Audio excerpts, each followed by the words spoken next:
Yeah, it was a good chat. I enjoyed that. Yeah, I like Gav. He's very cool. I love the stuff that he does. Let me Yeah, he's a good see. lad. Cool. Right, now that's live. No screeching. You're still there. It's going to be a good day. I'm still here. Exactly. I do like that idea we've just had though, because we lost sound for a little bit there. I like the idea that we could perhaps just do it through some sort of what was the game where you have to mime the book, mime the story? Charades. There you go. Charades. That wouldn't really make a great podcast. It's like the most popular game in the world. My brain's gone blank. What's that thing? What's that? What is it? Pictionary? Maybe. I think I was actually thinking Pictionary. That's where I got a bit confused. Anyway, we are doing a podcast. Charades would not be good on a podcast, for sure. No. So, Chris, welcome to another Door podcast. Hey, we're not doing charades. No, we're not. No. We will be chatting. Charades is a bonus episode. Sign up to get our bonus charades podcast. Episode. Yeah, God. What a pull, eh? Yeah, I think it's gonna take off actually.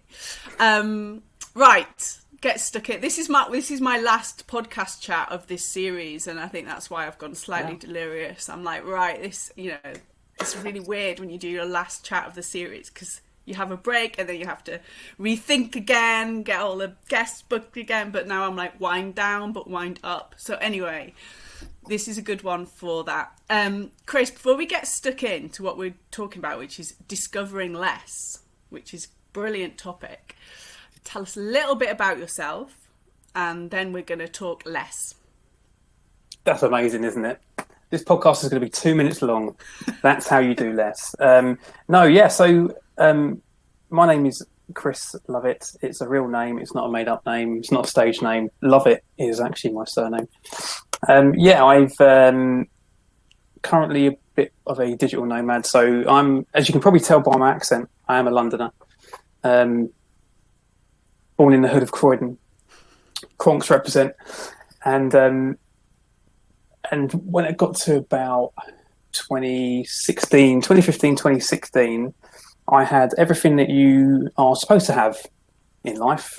So I got a decent job with a title because that's what you want, right? You want the status, you want the title, you want the salary, you want the car, own your own home, be in a relationship, all these life things you tick off.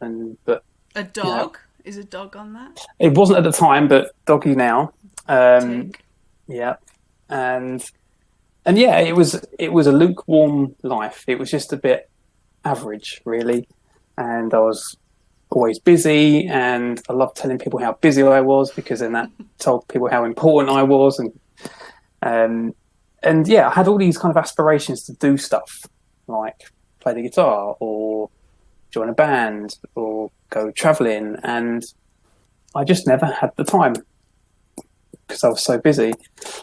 And what I found was that I'd built this big identity around stuff, the ownership of stuff. And so the more stuff that I had, the more successful I appeared to be. So the more vinyl records I had made me cooler because you're only supposed to listen to music on vinyl, right? Because that's how you listen to real music. I was supposed to have the best clothes. Don't worry about this shirt that I've got on now. This is a Brighton charity shop. You were supposed to have the title, and only then, if you got all of these things, would you be happy. And I found that I was just a bit meh. Fine. Yeah. But, I wanted a little bit more than fine. And I realised that the best way to do that was to have a huge reset on my life and start again. So I suppose I'm now known as a minimalist, as someone who talks and writes about less, both in professional lives and personal lives. And I sold pretty much everything I owned. We've come round full circle again. So when I wrote the book, I sold my flat, gone travelling, changed career twice, which is why we connected, because I love the the career change angle, and I've done it all again. We recently just sold our flat in London. We are officially without home ownership. We're just going from Airbnb to Airbnb. So we're now in Devon countryside. We have been in the Peak District. We've been in Leicestershire. We're spending a couple of months down in Devon. Yeah, so bit digital nomad, bit of a disruptor, a little bit of a creative and minimalist. And who'd have thought it, eh? A few years ago, I was just a Chelsea fan, going to Chelsea games, going out every weekend, and that was my life. So yeah, I've kind of dulled out a little bit. Just a little bit, yeah, just a little bit. The land of not much Wi-Fi, as we're experiencing right now, but we're both connecting through being in the countryside. I'm curious, Chris, because we could go all over, with this topic. I love it. I love this topic.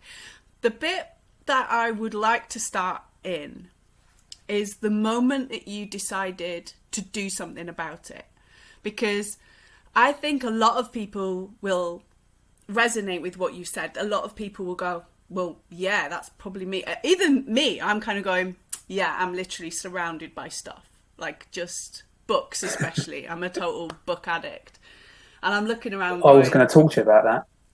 You could have a little word. Oh gosh, yes. I'm completely books everywhere, and so I'm thinking, yeah, that resonates. Was there a moment you remember when you decided this has got to stop being just a thought? I need to take action on it. Yeah, it was. There's a couple of moments actually where almost like you get that penny drop moment. And one, I was at home and it was the weekend, and my partner was working shifts at the time in media, and so actually we would sometimes I'd get out of bed and go to work, and she'd get in from a night and we'd tag out. She'd go to bed and I'd go to work. And she was working weekends, so I was on my own a weekend, and I was supposed to be travel planning, but didn't have any money to go travelling. Had this grand idea of taking this career break, and again, we can read all about this in the book. I had this grand idea to take a sabbatical, so I just had to get off the hamster wheel because I was always busy and I kept forgetting stuff, tiny little simple things I would mess up, right? And that wasn't me, right? I was a very articulate, very, very thought-provoking guy, very, thoughtful, calm.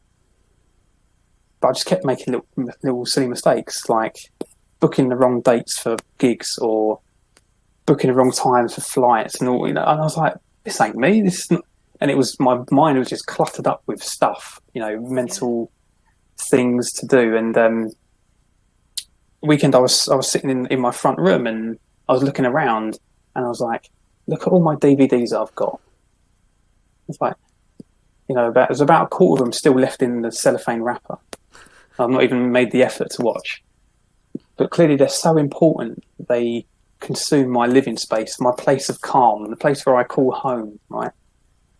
Looking at books. I had hundreds and hundreds of books that I didn't have the time to read. But one day, I might read them. I had vinyl records, I had CDs, God knows how many shit's album I had that I never bothered listening to. Doubles as well. Don't know how I got hold of doubles. Computer games, and I built this really, really comfortable way of living, but it was the comfort zone I need to get out of. So what I tried to do is I had some DVDs on the floor because they didn't fit on the shelf anymore because they were just full up with other stuff. And I've got my phone out and I downloaded Music Magpie. Yeah. And I started to scan stuff and I realised how much my stuff was actually worth, which was very little. But I'd put so much emphasis on ownership of all of my stuff.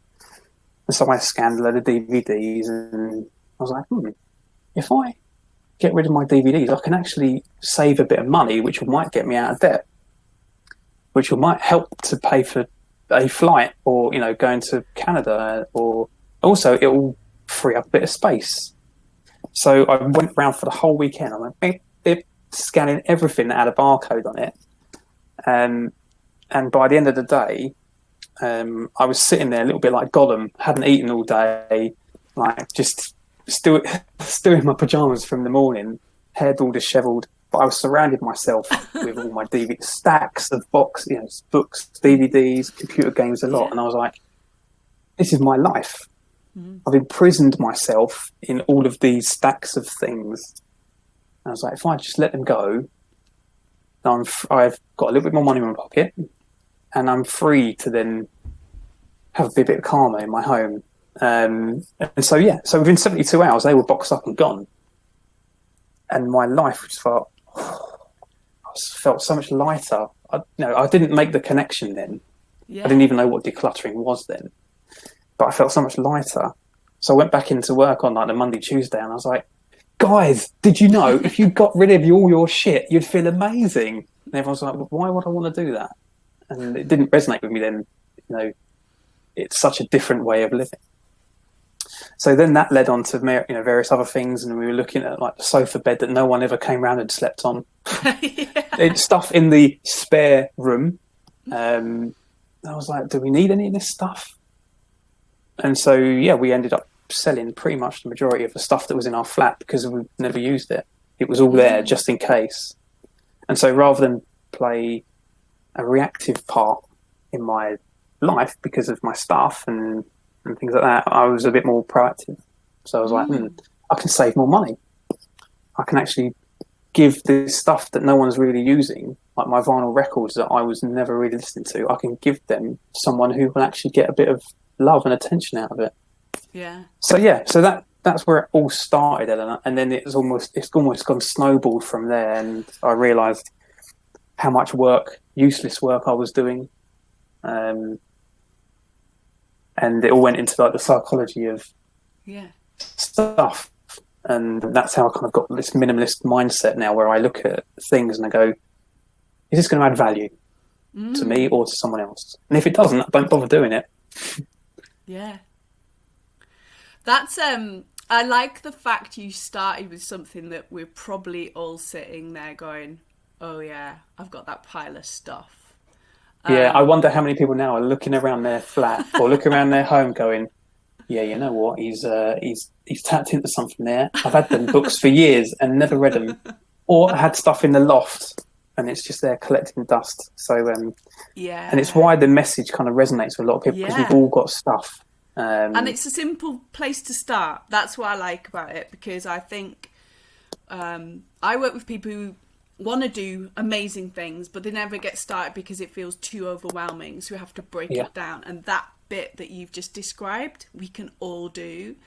It's making me smile because we move around quite a bit, but that's because of my husband's job, and we move houses a lot. We're in a sort of our house that we own at the moment, but we always have boxes that you never open. Like that, they just move with us. Like I don't even know what is in these boxes. They go in the garage, they go out the garage. Yeah. Now you've made me think maybe I need to open the box, or even just not open the box, just send it away. I don't know. Anyway, I'm going to sit with that today. But yeah, it's a really interesting concept because they're our boxes. Yeah. And it's that sense of ownership that they need to come with us because they're important. But underneath the surface level, we are allowed to question the decisions of the past. Maybe they were really important 2 years ago, 5 years ago, but maybe we've moved on now. And are all the blank photo albums really still needed? You know, do you still need those 3D glasses that you thought you'd take from the cinema for the next time you're going to go to the cinema? Do you need the 9, 10, 11 plug adapters and extension cables and spare packs of playing cards and things like that? And, you know, because these are so, on the face of them, they're really, really trivial. As soon as you put that thing in your hand, you have a connection with it. You go, oh no, I can't get I cannot get rid of these birthday cards because at a moment in time, they made me feel great. And they did. And potentially they can still do that. They can evoke those memories, but the memories are not in the actual birthday cards. The memories are in your hippocampus. Yeah. I feel like you're just sort of standing in my spare room now, just basically looking around at piles of You get the camera and just panning around like that. Is he actually in here? Because that is pretty much what I've got in my spare room. Which my husband, he's not around at the moment. He's away with work, but he constantly goes on about. He likes everything minimal. Apart from his kit, that's part of his job is like kit. They love kit, and that has to come with us everywhere. Even things like skis. Like, he's not skied for maybe 10 years. Ropes, big ropes to climb huge mountains because, you know, you never know when that... Because why not, right? Yeah, so exactly. So I'm with you. Right. So people are listening and they're now warming up to this less thing. You've kind of sold, okay, I need a bit less. The bit I also like about what you do is you do bring it into how you feel as well. It's not just about clearing stuff out physically and your mental stuff. It's the mental stuff as well. So can you tell us like how you then evolved into that? How did it sort of grow? How did your interest in it grow? Yeah, it was, again, I'd stumbled across all of this. I didn't know what minimalism was. I didn't know what decluttering was. But the physical stuff that I started to get rid of, it almost cleared a bit of a pathway. You know, there was less distraction around my flat. I was doing less work because I started to question things a little bit more. And what then starts to come to the surface is all of your self-beliefs and all of the stories that you tell yourself that you've been telling yourself for so long that they've now cemented in your brain. I can't do this. I'm this person, or, you know, all of these truths that are actually your truth. They're not the truth. So I had loads of self kind of negative thoughts that I always lived up to. I failed English, so I'm never going to be able to be a good writer. Just read a book. You know, I was doing the same job in the same industry for my whole adult life, and so moving away out of that was not an option. That's what I told myself. Loads of self-limiting thoughts, loads of imposter syndrome, loads of analysis paralysis, lots of mental clutter, and I had to try and remove all of that too. I even lost my values. I didn't know what my values were anymore because I was so consumed by exactly right. Yeah, and that's why the subtitle is like how I found everything I want underneath everything I owned. Because I took ownership of not just my physical stuff, but all the self-talk down the years. You know, I'm supposed to do this, you know, because I'm this type of person. And removing the physical stuff made me think, oh, I can be just fine without 50 Chelsea shirts. You know, it doesn't reduce my passion for the club or for the sport. I can be just fine without my Saved by the Bell t-shirt. You know, everything's all right. Everything's going to be okay. And as soon as I found that was okay, I then started to question my own beliefs and my own thoughts. And I was like, well, you know, I've got this title of manager that I've been aspiring to for so many years, and actually it's not all it cracked up to be. Is it what I really want to do? So all of these kind of self-limiting thoughts started to fall away. As well. I was very risk averse. You know, I was very safety first. I didn't want to take any risks, so I didn't. And that's where I found myself, in the middle of a comfort zone, you know, with all my stuff. And so as soon as I took more risks, asked more questions, reached out to more people, things started to happen. And so I started to almost reset my life and start again. So that's what I did. And so the mental stuff, all the things that we tell ourselves, oh, I'm not very organised, you know, or I possibly couldn't do that. It's all bollocks. You know, I don't have time to do this. Rubbish. Make the time. You know, we can do it. We can go traveling. We can take a career break. We can, you know, change our working hours and do condensed. You know, whatever the thing is that you've been wanting to do for so long, you're the blocker, right? And I was the blocker. I wanted to play guitar. I wanted to learn how to play guitar, right? But I thought it was too difficult. It is bloody difficult, by the way. But, you know, but I bought guitar. And I took lessons, and I bought the books, and I started to learn. You know, I wanted to go to more gigs, but I thought it's a bit too far away, or it's too much rubbish. I went and did that as well, and went traveling, and did all of these things that I said to myself that I couldn't do because of fear of missing out on something, or you know, being risk averse. So the mental clutter also all came out too. So because I had less physical stuff, the mental stuff came right up to the top, and it really kind of the mirror got shown to me, and I was like, wow. Yeah, it makes sense, doesn't it? It makes sense. I think I'm doing quite a bit of research at the moment in overthinking and the difference between thinking and overthinking, because you know, again, I noticed that that's what we all do it. I do it, you know, the people I work with does it. We overthink. We think something, which is great. Of course, you've got to do quality thinking, but the minute it becomes overthinking, it gets noisy, as you're describing. And noisy thinking is just no good to anyone. It's just holding you in place. It's comfortable in a very weird way because it means you don't have to do the things that maybe, you know, you feel a bit of fear about. Like, again, what you're saying. And I really like the thing around you can make time for anything you want. I've always believed that. Anybody that says, I haven't got time, I always just think it's not that you haven't got time, you're just not prioritizing it. So just be honest with yourself. It's fine. It's completely fine. There might be something that is more important than that, but it's not you haven't got time. It's not top of list. So look at what's on top of list and then challenge yourself. So I love what you're saying there. I think those sort of things you can work on as well. Like now someone listening can go and work on it straight away and straight away challenge themselves a little bit more and have an honest chat with themselves. And the other thing that I was thinking when I was listening to you is, do you know what, sometimes if you genuinely are busy in different areas of your life, just stop torturing yourself with what ifs. I wish I could do that, if only. Just stop all that. It's noise. 100%. It's your clutter 100%. As you're describing, isn't it?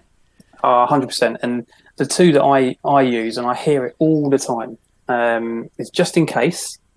So these 3 words are the biggest safety net, but also the biggest anchor, keeping you from floating off and doing the amazing things that you want. And I was using it all the time. You know, I want to keep this just in case I want to watch something in the future. I want to keep this email just in case someone needs it, or just in case I get shouted at and I've got this proof 4 years ago that I said this in an email. These are actual true stories, by the way, of people that I'm currently coaching right now. And the second one is one day, which is it's very similar to just in case. You know, one day I'm going to keep this. I'm going to keep these really, really tight pair of jeans because one day I'm going to fit back into them. Right? Or, one day I'm going to use the ropes, or one day I'm going to use the skis. And so, I'm not here to prescribe anything. I'm not holier than thou. I'm not here to tell people what to do. It's just a story of what I discovered when I got rid of stuff. And I wonder, is there more that we can achieve if we just let go of the things that are maybe holding us back? And it might be something as inanimate as like the 3D glasses from the cinema that we spoke about earlier. That could be the first step. Or, old Sabutio figures or toys. Toys was another one. I didn't realise how many toys my mum and dad had kept in the loft and things like that. So yeah, just in case. And one day, if you find yourself saying those quite regularly, just pause for a second and see if you're able to reframe that into, do I really need this thing? Could someone else get way more value out of this thing than I could? Yeah. Yeah, powerful. So then you decided to write this book, and again, it's a great example of taking action on one day I might write a book. And a lot of people, again, I get messages, you probably get messages now in the inbox about writing a book. For me, it was a bit different because I didn't know I was writing a book. I was just writing my blog, and then it became a book. But I'm intrigued with what happened for you. How have you created this? How have you taken that step away from what you were doing, and now you've got this great book and you're sort of building a different sort of life? So where did that start? Yeah, it's a weird one, Eleanor, because once I'd decluttered everything, I'd sold pretty much everything I'd ever owned. I'd got rid of about 70-80% of all the clothes I'd hoarded for so many years and never wore. Sold a lot of stuff, decluttered a lot of stuff, recycled a lot of stuff. Took a career break, which not a lot of people do, which I'd highly recommend, and sold my flat. So and the car went as well. So my mum and dad were thinking, "What on earth are you? You lost your mind? You're walking away from a career you enjoy." And I did enjoy it, but that was the comfort zone. I needed to move away from that. Otherwise, I knew I'd be stuck there. Sold everything, and so I had all time in my adult life, probably since I was 18. I had credit card debt, not huge, not like crippling debt, but where every month you would pay 100 quid, 200 quid just to get your credit card down. And then by the time it got to Christmas, you'd get it and you clear it off, and then you'd put another 500 quid on for Christmas presents, and then you'd get yourself a little something, just because. And then for the next 6 months, you're paying it down again. And so then I went traveling. So my partner and I had this big dream about traveling the world. And so I had to let go of everything to do that. And if people listening, if you've ever been traveling, Eleanor, you travel around quite a lot. You grow as a person. You learn so much. You get to experience different cultures, tastes, smells, and I put it on my CV now. If I'm applying for another job, I put traveling because it's one of the most educational things you can do in your life. You're always problem solving. You're experiencing meeting new people, planning ahead.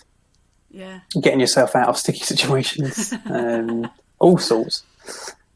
And then I came back and thought, leave a new job. So started a new career, which was really difficult. Failed, started again. That was okay. What was the question? There was a lead up to the question. Did it, and the punchline. And the punchline is, Wi-Fi's gone. No, you were getting there. We were going to say, how did you now get into this space and have this momentum to create a book and create something different? But you were getting there. You were at the punchline. You had me hooked there. and so when I came back, the story was strange because you don't do that, right? You don't walk away from a comfortable job. You don't sell off everything you've ever worked really hard to own. You don't do that. And so I kept going around to friends' houses and we'd have a few drinks, maybe play charades. And Pictionary. they would say, "Oh, so what's up with you now then?" Or Pictionary, exactly. Other board games are available too. And I would tell this story, and people would be interested. But why? Do you miss any of it? Why did you delete your social media, or why did you remove all these people that are supposed to be your friends on Facebook and things like that? And people were quite fascinated with this. Yeah. And I ended up just telling the story time and time again in different pockets and different social groups. And a friend of mine said, "Oh, you should write a book about this." And I went, "Nah, no, these are labels again." I know. You were like, "No, I can't. I've sold my laptop." Exactly, right? I've got no pen, I've got no paper. Because this me, or the way I perceive myself, is that I'm not the type of person to write a book. I didn't come through. I didn't go to university. I did shit in my A levels and GCSEs, and someone like me coming from a reasonably working class background, from a going to average school, doing an average job in an average company. Average people don't write books. That's what I told myself, right? And then, I just tell this story over and over again. And the more people just said, this is really interesting. Do you want to come into my company and talk about it? And I'm like, who am I to come in and talk on stage, right? I'm nobody. So I would go in and talk, and people were fascinated. Then they'd come up and line up after the talk and wait and talk to me about their own stuff and their own, train set that they've kept since they were a kid. Yeah. Or the micro machines, or the football cards, or the stickers, or whatever, or all of the pots and pans that they'd accumulated over a period of time because they always thought that they'd be a better chef or a better cook because they had the best material. And so all of these assumptions were just shattered in this talk. And similar to you, Eleanor, I was writing blogs, and I thought, I quite enjoy writing stories about my experiences. And I went through my phone and I looked at all the pictures and I was like, this is a bit of a journey here. Let's see if I can put this into a story. And so everything you read in Discovery of Less is true. It's 100% true. All my failures, all my successes, challenges, the conversations, that is all true. And before 18 months later, I've got a book in my hand, which is still a bit of a bizarre feeling. But it's that story from 2016 to 2020-ish. And I learned how to write a book and I learned how to tell stories. And so, a bit of a non-fiction narrative. It's quite funny. And that's where we are now. I've got a book. Yeah. Yeah. I think you're right. The bit around the fascination bit, you're disrupting what someone's just taken. It's not that they think, well, it's all okay. It's just they're not thinking at all. It's just everything's on autopilot. So have you described, you have your job, you have your car, you know what you're doing at the weekend. It's just a nice rhythm. And then you're sort of disrupting that and challenging, but there could be a different way. I think the bit that intrigues me, and it's interesting when you're saying like people come and talk to you now and, they connect with what you're saying.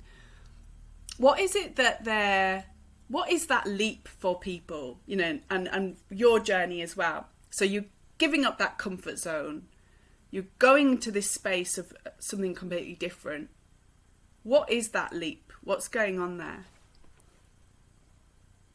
Yeah, there's like this little, it's like a little moat. It's like we've created a little castle for ourselves, right? And on the other side is all your aspirations, all the things that you've said that you would do. Yeah. I like that vision. That's so powerful. I like a good metaphor, Eleanor. So and it's all about how you lower the drawbridge. Let's do this. It's getting rubbish now. And because just sometimes the stuff that we carry around with us all our lives, the physical, the digital stuff, the mental stuff, our commitments, the job, they form an identity. But what they can do is they can hold us back. They hold us back from doing the things that we really want to do, and really want to be spending our time doing. And what people tend to say to me after they've almost gone through this phase of decluttering is that all of a sudden they've got a bit more time on their hands, just bizarrely. And so you get time back because you're not focused on the wrong things. People have disrupted their work life, Eleanor. So bringing it back to, another door, people wouldn't have seen another door before because their pathway, their mind is so cluttered with the identity that they've created for themselves over these years. Their title has latched itself onto them, and they can't do anything apart from that one thing, that one title that they've become an expert in. And so you bring the drawbridge up and you say, this is my place, this is where I live here. And if you want to do that, that is great. you know, to have that security, to have that comfort, to know exactly what's going on, that is completely fine, you know, and I was okay in that lifestyle. But if you know that you want to do more, you know, you want to go out traveling, you want to learn to ride a bike, you want to go to more sporting events, you know, whatever it is, all you've got to do is just lower that drawbridge a little bit and take a little walk out, and have a little play. Because ultimately the stuff that you get rid of, if you miss it so much, you can go and get it back. You know, these, you know, I had incomplete, you know, World Cup Italia 90 sticker collections, right? Why on earth would I want to keep those other than nostalgia? But I wasn't even using them. They were up in my dad's loft. So they were away, gone. I thought maybe I'd miss these things, but I didn't miss any of them. And the things that I've achieved by lowering that drawbridge and going out into the field and walking around and running around and climbing the trees, I see things from a different angle now. I connect with more people. I do more things, like become a digital nomad. This is one of the things I wanted to try. Yeah. You know, work from anywhere. But I had these assumptions and a risk-averse mindset that, well, no, you can't do that because 1, 2, 4, whatever these excuses are, and whether you're getting from people or you're creating them yourself, you build up these blockers, right? But then you prove yourself wrong, and that's what I've done. I've proven myself wrong loads and loads of times. So yeah, I love that metaphor of lowering that drawbridge and going and taking a walk out. Yeah. Seeing what's out there. That's powerful. I think that internal chatter is a big thing, and I'm glad you mentioned the identity part, because I think especially if you've been in a corporate role or in whatever you've been doing, you might have run a business and you've become part of that thing. It's, you know, none of this I always say none of this I underestimate, and none of this I sort of just say glibly, because I get it. So I had corporate life for 23 years, and when I decided I wanted to do something different, that identity bit was probably the biggest struggle, which I didn't even know was a struggle until I started to try something new. And it kept showing up in so many ways. And it's not an overnight thing. For me, probably it took years of work, and probably it still comes up every now and again, just very small. But I was doing very well and earning a lot of money, and it was very hard to start again and almost have nothing and be in a room where you're a nothing and nobody wants to answer your emails. No one cares what you're doing, because in a corporate capacity, I had a budget. Therefore, I had people who would answer my emails. That's just bottom line, you know. Like, I send a note out, especially, you know, if you work for Virgin or, you know, you work for brands, people know, they respond, and suddenly you're trying to do something on your own. You're a nobody. Nobody wants to answer, you know, meet for a coffee anymore, because you need very raw. All that stuff is incredibly raw to work through. So I'm kind of glad you've touched on that identity thing, because you do wrestle with it for quite a while. But as you say, if you can keep your eye on where you want to head, and it's not about multi-million-pound overnight success. It's not that. It's, as you say, it's about climbing the trees. I love this picture you're creating. It's living in a different way, isn't it? It's being a different person. It's not having stuff. It's being a different way of how you sort of processing life, I guess. Yeah, and I suppose that comes down to our values as well. And, you know, my values probably were status and money. When I was growing up, I thought that's all you need, right? You need to earn a salary that's over your age, which is what Gav and I were talking about, actually, which is bizarre how we've thought the same way. Have a title and have more. You know, once you have the watch, have the car, be successful. Right, that's what I thought maybe my values were. And over time, we all evolve as people, and we think actually, I want to become. That's the dog, by the way. Become more. I want to be more fulfilled, and I want to be more flexible, or I want to be more creative. And so all these things start to pop up. That's my dog drinking out of a bowl. Wow, that is loud panting going on in the background there. She's drinking out of a bowl. We pause the podcast for Daisy. And let her drink. Come on, mate. And she's farted as well. That's not good. Oh my goodness, we've got it all going on. Yeah.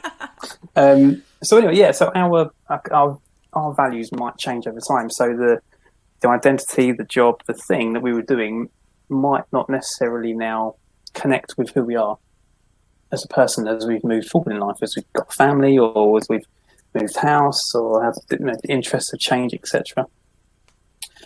So yeah, and that's what happened to me. My values changed. I rediscovered what they were, and I then had to reprogram and redesign my life and my work to fit those values. And surprise, surprise, you get fulfillment. You do the things you really enjoy doing. You have that integrity and things like that, and life becomes a lot more happier. It becomes a lot easier. And so, yeah, so maybe, having a look at your values again, have they changed? And maybe they've all changed. We've all changed over COVID. So maybe before COVID, we were like, I want to go out and explore the world. And now some of us are like, actually, no, I just want to stay where I am. And for others, it might be the reverse, because now they've seen that at any time the rug could get pulled out. And so what are you going to do? Are you going to have more savings? Because I did a bit of research. There's millions and millions of people in the UK that are 1 or 2 paydays away from going into debt. Or have very, very little savings. So that's does that become a priority for you? Do you then look back and go, oh, I've been made redundant from the job that I was in for 35 years, and you look back and go, well, that's average. What am I going to do now? So yeah, it's all been thrown up in the air over the last year.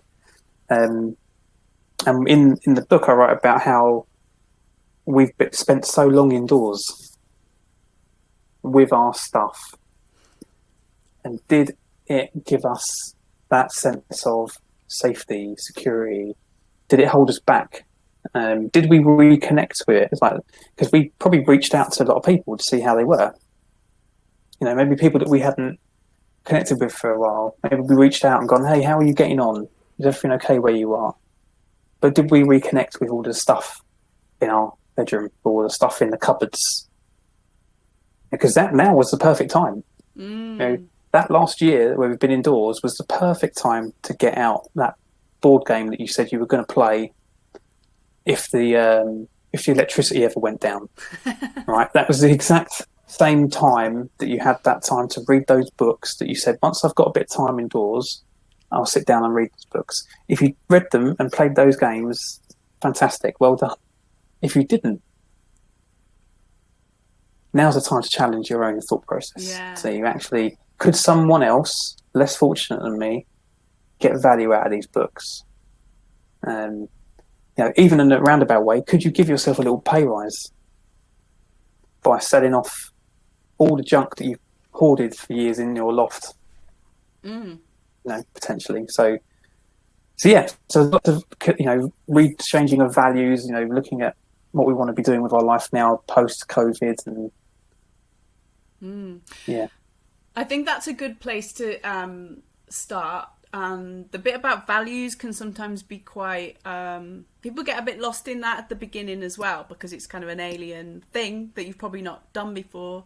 But just spending time getting to know yourself, which again is a very weird concept. You've been corporate, or you've been busily busy. When you've been busily busy, you haven't probably checked in with yourself to understand who you are, what's driving you, what's really going on.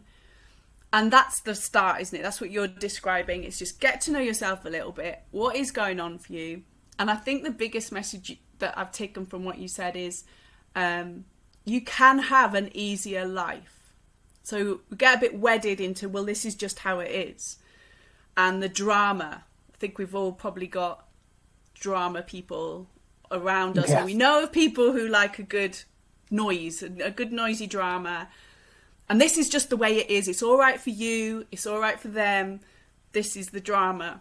But then you meet somebody else who's got maybe similar issues, similar stuff going on, and they've got a very different perspective. Whatever it is, they're dealing with things in different ways. That's the message, isn't it? It's, you can have the life you want in the way you want. It can be calmer. It can be easier. But you have to want it, and you have to do the work. You have to consciously take action, which is what you've described. And that's almost where it starts. Do I want this? Yes. Okay. Start the work. Do you really want it, or are you just talking about it? Be quiet then, because that instantly creates space in itself. Yeah. Oh yeah. Yeah. I've been coaching countless people about the like you said, the busyness of it all, and it's probably worth touching on that just a little bit, Eleanor, for your listeners, because your listeners are probably really, really busy. Really busy people. I don't think I've spoken to anyone this year, or even the last 18 months, who isn't busy, who isn't like super busy. You're speaking to one now. I have definitely not been busy. Yeah. Not from the want. Yeah. But it's like we sometimes we attribute being busy to being important, and so we will look to fill our calendars and fill our diaries with stuff to do, and deep down we know the stuff that we're doing probably doesn't add that much value, so why do it? But if that comes back to that just in case thing, or one day, that might come in really handy. And so getting really disciplined and understanding, even in your work life, if you're in a corporate setting and you're saying words like stacked, slammed, super busy, which is the worst superhero in the world, by the way, then you do control the things that are infiltrating your professional life. You might be getting the boss going, can you do X? You might be getting stakeholders saying, oh, can you do this? Can you do Y? You might be putting more and more things on your to-do list. And so our relationship with no, the word no, has got to level up, because otherwise we're going to be hitting another pandemic in the next 6 months of burnout. And then we're going to be looking back and going, well, we knew that was coming. What did we do to stop it?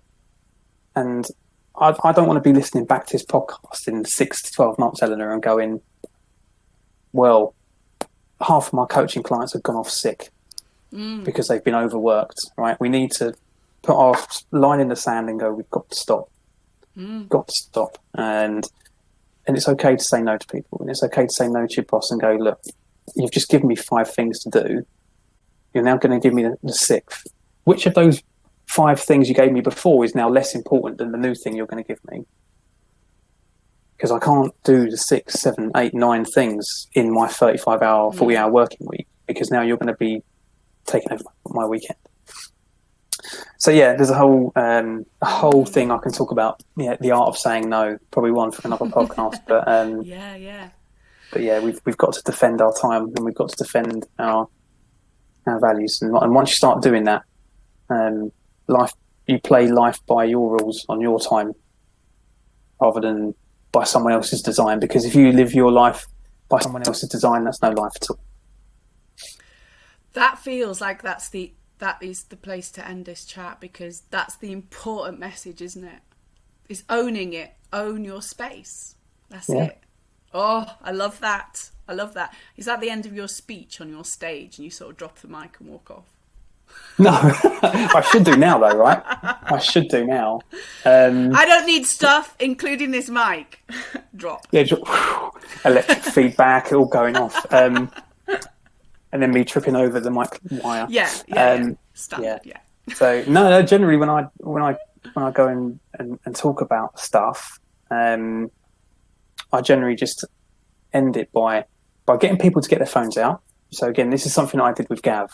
So if people are listening, get your phone out and delete an app.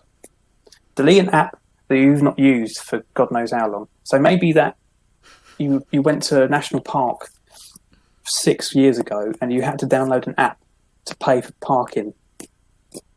That app's probably still on your phone somewhere, right? Just get rid of it, delete it.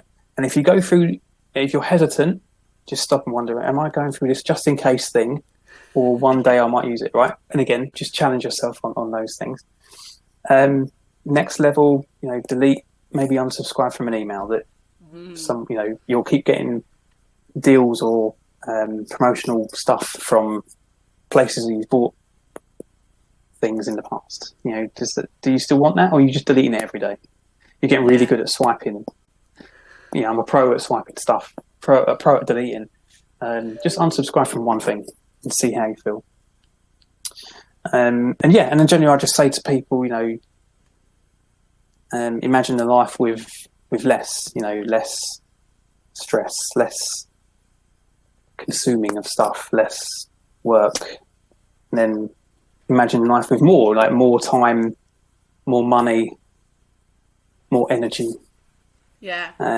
And that's generally where I end it. So there you go. Love that. I love that. Thank you so much for coming on the podcast. I hope everyone's now looking at their phones going, oh my God, all these apps that we've got. Where can people find you, Chris? Yeah, so I am on all the socials, believe it or not. I didn't delete everything. I just made it work for me. So you can message me on LinkedIn, look for Chris Lovett, guy with big hair. I'm on Facebook. lessisprogress.com is the website. So there's loads of free things you can get on there. So there's a free 30 Days of Less ebook, which I designed because the biggest question I get is probably similar to you, and it's like, how do I start? Yeah. And you can't. What I found is a lot of people say, well, just start anywhere, right? And I found that to be quite off-putting because similar to what we talked about before, it's just too overwhelming. We've got too much stuff going on to just start anywhere. Yeah. Just open a cupboard or just delete an email.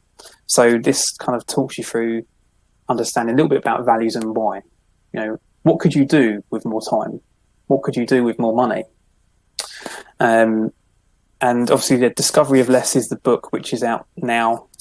That's on all good online retailers and some average ones too. Go and get it. It's a fun ride. So you'll have some laughs in there. It will make you think. It will challenge your thought process. And there might be someone in your life now who has a load of clutter. Maybe is always busy, always got 1,000,001 things to do.